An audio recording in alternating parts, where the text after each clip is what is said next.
Welcome back students, I am Nilesh Kushwaha and today we are going to discuss about appendicular skeleton. तो students आज हम लोग appendicular skeleton को समझने की कोशिश करेंगे। चलिए फिर स्टार्ट करते हैं। The bones of the limbs along with their girdles constitute the appendicular skeleton. इसका क्या मतलब है कि जो अपेंडिकुलर स्केलेटन है यह मेनली दो चीज़ों से मिलकर बना है। एक क्या हो गया लिम्स और दूसरा क्या गिर्डल्स। लिम्स में भी टू टाइप्स के लिम्स है ना। जैसे हमारे हैंड हैं, हमारे जो लेग्स हैं वो लिम्स में ही आते हैं, है ना। हैंड्स को हम क्या कहते हैं? हैंड्स को हम कहते हैं अपर लिम्स या फोर लिम्स। वैसे ही लेग्स को हम क्या कहते हैं? लेग्स को हम कहते हैं लोअर लिम्स या हिंड लिम्स कहते हैं। ओके, उसी प्रकार अगर हम देखें गिर्डल्स, तो गिर्डल्स मेनली क्या होता है? टू टाइप्स का होता है। एक कौन सा? तो एक होगा पेक्टोरल गिर्डल और दूसरा क्या होगा? पेल्विक गिर्डल, है ना। अभी हम बात करेंगे। Each limbs is made of 30 bones. मतलब जो लिम्स होते हैं ना, पहले हम लिम्स की बात करते हैं। तो जो लिम्स होते हैं, है ना, जो हैंड और जो लेग्स हैं, यह मेनली क्या होते हैं? हर जो लिम्स है वह किससे मिलके बना होता है? 30 बोन से मिलके बना होता है। मतलब एक लिम्ब में 30 बोन क्या होते हैं? प्रेजेंट होते हैं। Okay, the bones of the hand, है ना, हैंड को हम क्या बोलेंगे? फोर लिम्ब बोलेंगे। आर, देखो अब जो हमारे हैंड है या जो हमारे फोर लिम्स है उनमें कौन कौन से बोन है उनके बारे में हम, है ना, समझते हैं। तो सबसे जो ऊपर जो बोन होगा, है ना, वो कौन सा होगा? ह्यूमरस। अभी हम डायग्रामेटिक भी इसको समझेंगे। ओके, तो मेनली हमारे हैंड में कौन कौन से बोन होते हैं? तो यहाँ पे होता है humerus, radius and ulna, carpals, या इसको हम क्या कहते हैं? रिस्ट बोन कहते हैं। ठीक है, और इनका नंबर कितना होगा? 8 होगा। अभी मैं सबका नंबर आपको बताऊंगा। ओके, उसके बाद क्या होगा? मेटाकार्पल। ठीक है, सबसे पहले क्या? ह्यूमरस, उसके बाद क्या? रेडियस अल्ना, फिर क्या? कार्पल्स, उसके बाद क्या? मेटाकार्पल्स। ठीक है, मेटाकार्पल्स को हम क्या कहते हैं? पॉम बोन्स कहते हैं, है ना, 5 पिन नंबर। एंड लास्ट में होते हैं फेलेंजेस। ओके, जिनको हम डिजिट्स कहते हैं, और इनका नंबर कितना होता है? 14 होता है। ओके, चलिए इसको हम डायग्राम से समझते हैं। आपके बुक में एनसीईआरटी में मेंशन किया हुआ है figure number 20.9। Okay, right pectoral girdle and upper arm. Okay, तो अपर आर्म, है ना, इसका फ्रंटल व्यू दिया हुआ है, इसको हम समझते हैं। यहाँ पर देखिए मेनली ये आपको जो एक, है ना, एक जो बोन यहाँ पे दिख रही है सबसे ऊपर, ये वाली बोन, है ना, ये कौन सी बोन है? ह्यूमरस। और इसका नंबर कितना होता है? इसका नंबर होता है 1 होता है। ठीक है, ह्यूमरस कितनी होती है? 1। रेडियस और अल्ना ये भी दोनों कितनी होती है? 1-1 होती है। मतलब कितनी हो गई यहाँ पे? 2 हो गई। ठीक है, इसके बाद क्या? कार्पल्स, तो कार्पल्स का नंबर कितना होगा? कार्पल्स का नंबर होता है मेनली यहाँ पे 8 होता है ना। कार्पल को हम और क्या कहते हैं? रिस्ट बोन भी कहते हैं, है ना। तो ये कितनी होगी नंबर में? 8 हो जाएगी। उसके बाद क्या? मेटाकार्पल्स, तो मेटाकार्पल्स का क्या होगा? मेटाकार्पल्स या इनको हम पॉम बोन भी बोलते हैं, तो ये नंबर में कितने होंगे? 5 होंगे। ठीक है, उसके बाद क्या? जो डिजिट्स है या जो फेलेंजेस हैं, ओके, यहाँ पे आप देख रहे हैं ये होगी, ये वाला रीजन क्या है? कार्पल्स को शो कर रहा है। उसके बाद ये जो पूरा रीजन है ये मेटाकार्पल को, उसके बाद लास्ट में क्या? फेलेंजेस। तो फेलेंजेस का नंबर कितना है? 14। तो देखते हैं क्या वाकई में यहाँ पर 30 बोन्स प्रेजेंट हैं। चलिए काउंट करते हैं। 14 एंड 5 कितना होगा? 19। 19 एंड 8 कितना होगा? 27। Okay, 27 and 2 29 and 1 30। तो हो गया ना कितना? 30 बोन हो गया। मतलब ये जो हमारा 4 लिम्ब है ना, इसमें हमने कितने बोन काउंट किए? 30 बोन। एक कौन सा? ह्यूमरस। 2 कौन से हो गए? मतलब एक रेडियस और एक अल्ना। ओके, उसके बाद क्या? कार्पल्स हो गए 8, मेटाकार्पल्स हो गया 5, उसके बाद हो गया फेलेंजेस कितना? 14। ओके, तो ये 30 बोन्स यहाँ पे मेनली प्रेजेंट होते हैं। ठीक है, और ये जो रीजन है ऊपर का, है ना, ये मेनली कह रहा है क्या? पेक्टोरल गर्डल का। इसको हम, ठीक है, कुछ टाइम बाद अभी देखेंगे। पहले हम इसको समझ लेते हैं। ठीक है, ये हमारा हो गया कंप्लीट। इसके बाद अब हम इसको समझेंगे। ठीक है, चलिए देखते हैं बुक में आगे क्या लिखा हुआ है। तो यहाँ है कि फीमर, है ना। अब हम आ जाते हैं किसमें? हैंड लिम्ब में आ जाते हैं। यहाँ तक की जो भी बात है, ठीक है, ये किसके बारे में थी? ये 4 लिम्स के बारे में थी, है ना। अब हम हैंड लिम्ब में आ जाते हैं, है ना, लेग में आ जाते हैं। तो देखिए यहाँ पे, ठीक है, जो सबसे लॉन्गेस्ट जो बोन होती है हमारे बॉडी में वो कौन सी होती है? फीमर होती है ना। तो फीमर, या इसको हम क्या बोलते हैं? थाई बोन बोलते हैं। ठीक है, द लॉन्गेस्ट बोन। देखिए एनसीईआरटी में भी मेंशन है। टिबिया एंड फ्यूबुला, जैसे वहाँ पर क्या था, रेडियस एंड अल्ना था, है ना, रेडियस एंड अल्ना था, वैसे ही पैर में होता है टिबिया एंड फ्यूबुला। उसके बाद क्या, वहाँ पे जैसे कार्पल थे, है ना, जैसे वहाँ पे कार्पल थे, वैसे यहाँ पे क्या होते हैं, टार्सल्स होते हैं। ठीक है, इसको हम क्या बोलते हैं, एंकल बोन्स बोलते हैं। ठीक है, और इनका नंबर कितना होता है, 7, जबकि वहाँ पर कितना नंबर था, 8 नंबर था, है ना। जो कार्पल थे उनका नंबर कितना था, 8 था, जबकि एंकल बोन का नंबर कितना होता है, 7।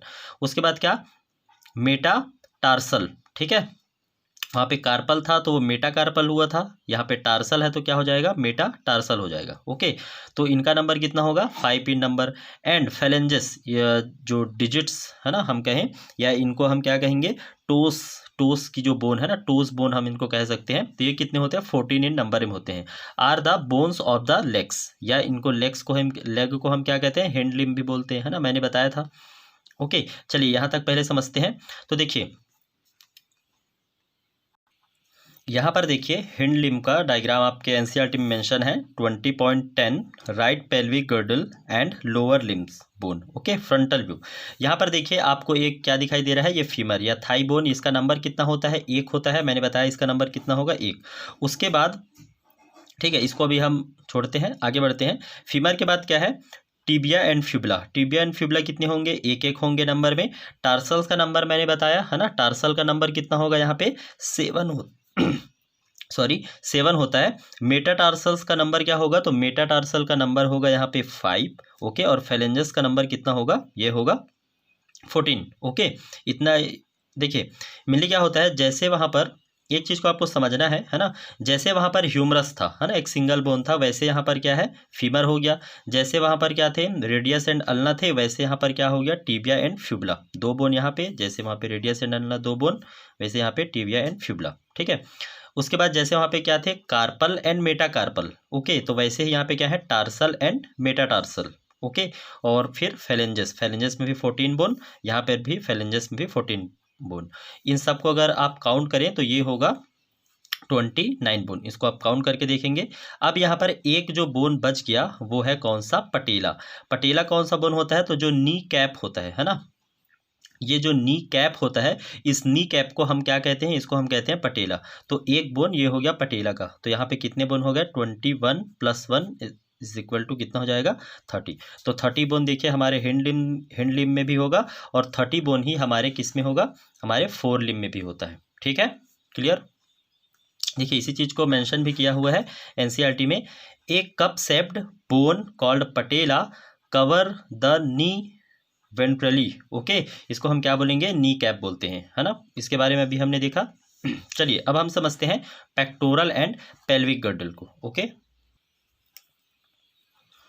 Pectoral and pelvic girdle bones help in the articulation of the upper and the lower limbs respectively with the axial skeleton. तो मेनली देखिए कि जो पेक्टोरल गर्डल होता है, इससे क्या होता है, अपर लिम्ब जुड़ा होता है, या हम कहें पेक्टोरल गर्डल से अपर लिम्ब जुड़ा होता है, और पेल्विक गर्डल से लोअर लिम्ब जुड़ा होता है ना। इसके बाद अगर हम देखें, each गिर्डल is formed of 2 half.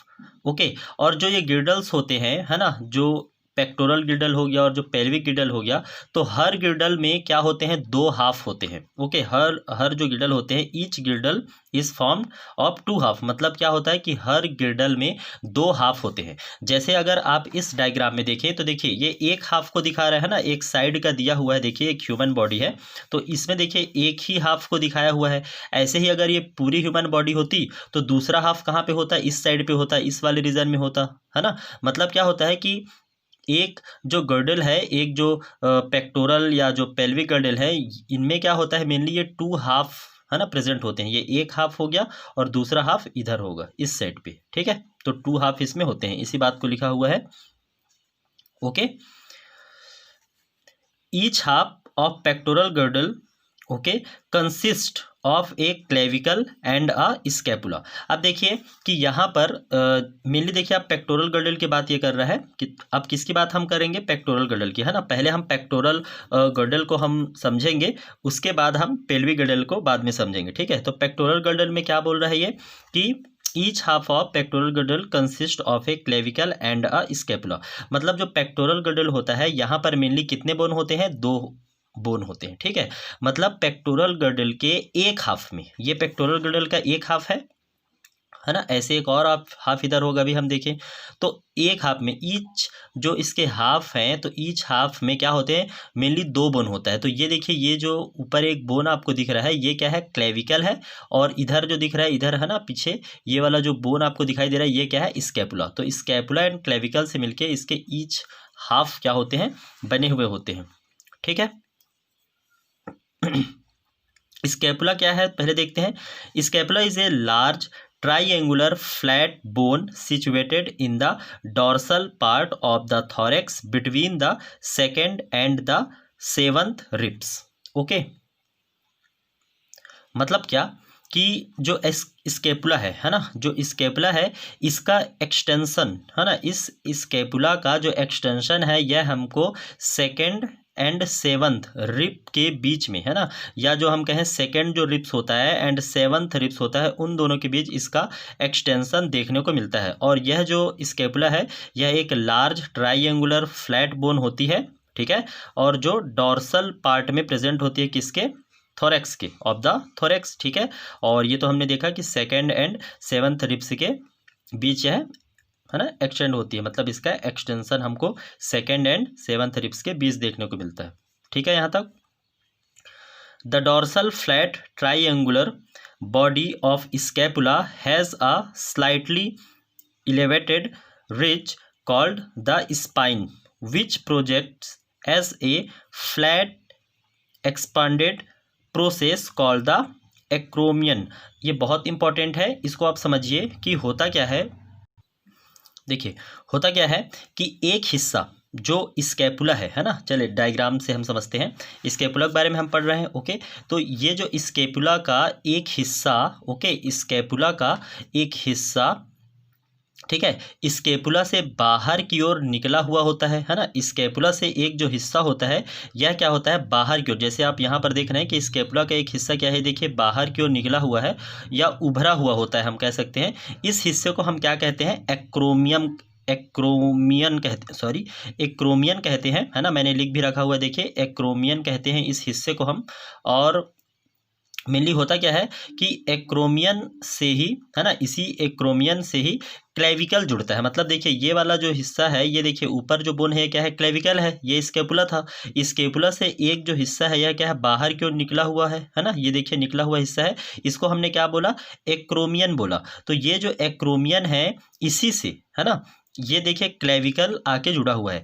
Clavicle देखिए एक साइड से यहाँ पर क्या होता है, स्टर्नम प्रेजेंट होता है ना, तो क्लेविकल एक और स्टर्नम से जाके जुड़ता है और दूसरी ओर किससे जाके जुड़ता है, एक्रोमियन से जुड़ता है। मैंने क्या कहा कि स्कैपुला से एक हिस्सा बाहर की ओर निकला हुआ होता है, उभार, है ना, एक होता है जिसको हम एक्रोमियन कहते हैं, और इसी एक्रोमियन से क्लेविकल का एक हिस्सा आके जुड़ा हुआ होता है और क्लेविकल का दूसरा हिस्सा स्टर्नम से जुड़ा हुआ होता है। क्लियर है? देखिए लिखा भी है, the clavicle articulates with this. Okay, below the acromion. अब एक्रोमियन के नीचे is a depression called the glenoid cavity. Okay, मतलब क्या होता है कि एक्रोमियम के नीचे ही क्या होता है कि एक्रोमियम के नीचे ही एक डिप्रेशन होता है, एक अंदर धसा हुआ भाग होता है, जिसको क्या बोलते हैं, ग्लेनोइड कैविटी बोलते हैं ना। अब इस डायग्राम में इतना क्लियर यहाँ पे है नहीं, लेकिन क्या होता है कि एक्रोमियम के नीचे मेनली एक डिप्रेशन होता है, एक अंदर धसा हुआ भाग होता है, जिसको हम ग्लेनोइड कैविटी कहते हैं। ओके, ग्लेनोइड कैविटी कहते हैं। और ठीक है, ग्लेनोइड कैविटी हो गया। इसके बाद which articulates with the head of the humerus to form the shoulder joint. तो ये जो ग्लेनोइड कैविटी के बारे में हमने देखा कि एक्रोमियन के नीचे क्या था, एक डिप्रेशन था, धसा हुआ भाग था, जिसको हमने ग्लेनोइड कैविटी बोला। ग्लेनोइड कैविटी में क्या होता है, हेड ऑफ ह्यूमरस, मतलब ह्यूमरस का जो हेड होता है, मतलब ये देखिए ये जो हेड ऑफ ह्यूमरस है ना, ये ह्यूमरस हो गया ये, तो ह्यूमरस का जो हेड वाला पार्ट है, ये वाला पार्ट क्या हो जाएगा, ह्यूमरस का हेड हो जाएगा। तो ह्यूमरस का जो हेड वाला पार्ट है वो ये वाले भाग से, मतलब ये क्या हो जाएगा, ग्लेनोइड कैविटी हो जाएगा। तो ग्लेनोइड कैविटी से ह्यूमरस का हेड वाला पार्ट जाके क्या होता है, जुड़ता है। और यहाँ पे जो जॉइंट जो यहाँ पे बनता है उसको हम क्या बोलेंगे, शोल्डर जॉइंट बोलेंगे। ओके, क्लियर है। चलिए, तो shoulder joint, each clavicle is a long slender bone, जो क्लेविकल होता है एक लॉन्ग स्लेंडर बोन होता है, ठीक है। और इसमें क्या होता है, विथ टू कर्वेचर, और इसमें मेनली क्या है, दो कर्वेचर प्रेजेंट होते हैं। This bone is commonly called the collar bone. Okay, और इस बोन को हम क्या कहते हैं, कॉमनली कॉलर बोन के नाम से जानते हैं। ओके, तो ये तो हो गया पेक्टोरल गर्डल के बारे में। अब हम समझते हैं, चलिए, पेल्विक गर्डल के बारे में। Okay, pelvic girdle consist of two coxal bone, है ना। जो पेल्विक गर्डल होता है वो दो कॉक्सल बोन के मिलने से बनता है, ठीक है। और जो एक कॉक्सल बोन होता है, each coxal bone is formed by the fusion of three bone. मतलब देखिए, जो पेल्विक गर्डल है, ठीक है, वो क्या होता है, टू कॉक्सल बोन के मिलने से बनता है, ठीक है। और एक जो कॉक्सल बोन है यह थ्री बोन्स के मिलने से बनता है। तो थ्री बोन्स कौन कौन से हैं, इलियम, इस्चियम एंड प्यूबिस, ठीक है। डायग्राम में भी आप देख सकते हैं, ठीक है, इलियम, इस्चियम एंड प्यूबिस। और ये जो पूरा यहाँ से यहाँ तक का जो पूरा पार्ट दिख रहा है, ये क्या है, ये है कॉक्सल बोन है, ठीक है। इलियम, इस्चियम एंड प्यूबिस, ये तीनों मिलके किसको बनाते हैं, ठीक है, कॉक्सल बोन को बनाते हैं। मतलब जो कॉक्सल बोन है वो किन तीनों से मिलके बना होता है, तीन बोन के फ्यूजन से मिलके बनता है, ठीक है, ilium, ischium and pubis. Okay, आगे देखते हैं क्या लिखा हुआ है। At the point of fusion of the above bones is a cavity called acetabulum to which the thigh bone articulates. मतलब क्या है कि पॉइंट ऑफ अटैचमेंट पर, मतलब ये जो बोन हमने देखे, इलियम, इस्चियम एंड प्यूबिस, तो इलियम, इस्चियम एंड प्यूबिस के पॉइंट ऑफ अटैचमेंट पर, या हम कहें कि तीनों बोन के जुड़ने से, है ना, तीनों बोन के जुड़ने से, या तीनों बोन के जहाँ पर पॉइंट ऑफ अटैचमेंट होता है, यहाँ पर क्या होता है कि जुड़ने से एक कैविटी बनती है, जिसको हम क्या बोलते हैं, एसिटाबुलम कैविटी कहते हैं, है ना। इन तीनों के जुड़ने से एक एसिटाबुलम कैविटी बनती है। और इसी एसिटाबुलम कैविटी से क्या होता है, हेड ऑफ फीमर आके जुड़ता है ना। इस डायग्राम में अगर हम देखें तो ये हो गया फीमर। अब ये फीमर का जो हेड वाला जो पार्ट है वो किससे जाके जुड़ता है, एसिटाबुलम कैविटी से जुड़ता है। ओके, जैसे हमने देखा था यहाँ पर कि ह्यूमरस का जो हेड ऑफ ह्यूमरस वो किससे जाके जुड़ रहा था, तो ग्लिनाइड कैविटी से जुड़ रहा था, है ना। और हेड ऑफ यहाँ पर उसी तरीके से जो फीमर होता है वो किससे जाके जुड़ता है, एसिटाबुलम कैविटी से जाके जुड़ता है, ठीक है, क्लियर। आगे क्या लिखा है, चलिए देखते हैं। The two half of the pelvic girdle meet ventrally to form the pubic symphysis containing fibrous cartilage, है ना। मतलब जो दोनों हाफ होते हैं पेल्विक गर्डल के, ये आपस में मिलते हैं, है ना। मतलब जो कॉक्सल बोन्स होते हैं वो आपस में मिलते हैं, और मिलके क्या बनाते हैं, कि स्ट्रक्चर बनाते हैं, जिसको हम क्या बोलेंगे, प्यूबिक सिम्फाइसिस बोलेंगे, है ना। जो मेनली किससे बना होता है, जो फाइब्रस कार्टिलेज से मिलके बना होता है, ठीक है। ये प्यूबिक सिम्फाइसिस आपको मैं 12th में और क्लियर, ठीक है, और डिटेल से फिर पढ़ाऊंगा, ठीक है, रिप्रोडक्शन के चैप्टर में, ठीक है। अभी आपको इतना ही बस जानना है। चलिए, मिलते हैं नेक्स्ट वीडियो में।